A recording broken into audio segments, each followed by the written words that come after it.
Eh bien, le comité de conjoncture présidé par Monsieur le Premier ministre a passé en revue la situation internationale et nationale dans la période allant du 9 février au 28 février.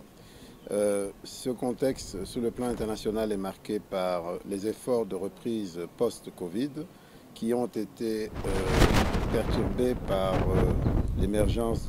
des opérations militaires en Ukraine, déclenchées le 21 février, opérations qui ont également eu un impact sur les marchés internationaux, notamment les cours des produits énergétiques, dont le pétrole, les cours de certains métaux précieux et également les marchés financiers, dont les principales places boursières ont clôturé en négatif à la fin du mois de février. Sur le plan national, la situation macroéconomique demeure stable, aussi bien sur le marché des biens et services que sur le marché monétaire.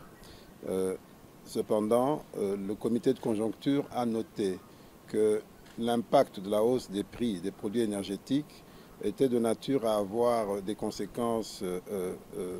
difficiles pour l'économie congolaise, qui importe l'intégralité de son pétrole. Et on a parlé de mesures à prendre dans l'urgence pour contrôler l'impact de cette hausse. On a cependant également noté que concernant les matières premières, les autres produits miniers, le Congo pouvait continuer de bénéficier d'une bonne tenue des cours, y compris dans le contexte actuel de crise en Ukraine. Nous allons mettre en place un monitoring, un suivi de tous les impacts possibles de cette crise en Ukraine sur l'économie congolaise afin d'apporter de bonnes réponses. Concernant la conjoncture, on a également noté que ce mois a été marqué par plusieurs rencontres internationales et notamment la visite d'État du président de Turquie, au cours de laquelle d'importants contrats et mémorandums d'entente ont été signés, notamment celui portant sur la construction du centre financier de Kinshasa. Nous avons également noté que sur le plan de la pandémie Covid, il y a une certaine baisse des cas, du nombre de cas de Covid, et nous avons également noté la décision du